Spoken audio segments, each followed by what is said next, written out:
తొవ్వెంట పోతుంటే బైకో కార్లను ఏదో తక్లీఫ్ వచ్చింది. రోడ్డు మీద ఆగిపోతే పక్కకు నూకి ఏం జరిగిందో చెక్కింగ్ చేపిస్తాం. అదే రైలు బండి అయితే పట్టాల మీద ఏడాగినా వెనుకొచ్చే రైలు బండ్లు ఆపేస్తారు. దగ్గర పట్ల స్టేషన్కి వెళ్ళి మెకానిక్లు పోయి రిపేర్ చేసి పంపిస్తారు.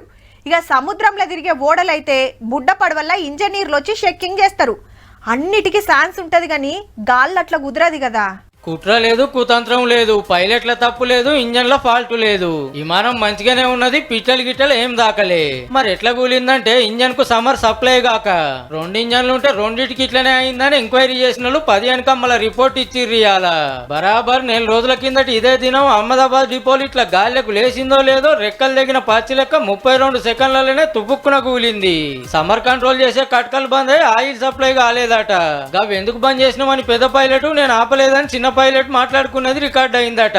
ఎమ్మటే డిపో ఆఫీసర్లకు అర్జెంట్ మేడే కాల్ ఇచ్చినా కిందున్నోళ్ళు మాట్లాడే లోపట్నే గంత పని అయిందని తేలింది. గాలి మోటార్ల 242 మంది ఉంటే ఒక్కడు బచాయించిండు. మెడికల్ కాలేజీ హాస్టల్ మీద కూలే వరకు అందులో 30 మంది దాకా జీవిడ్చిర్రు. విమానం తుకడాలలో దొరికిన cockpit voice record Delhi lab కు కొంటపోయి చెకింగ్ చేస్తే ఏం జరిగిందో ఎరకైందట. ఇది నడవంతరం రిపోర్టే ఫైనల్ వచ్చినాక మొత్తం ఎరకైతుందని వచ్చిండు గాలి మోటార్ల మంత్రి రామ్మోహన్ నాయుడు సారు.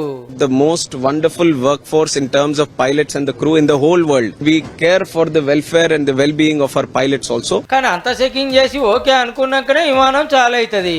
మీదికి పోగానే సడన్ గా ఆయిల్ సప్లై ఎందుకు ఆగిపోయిందో తేలాల్సి ఉందిగా.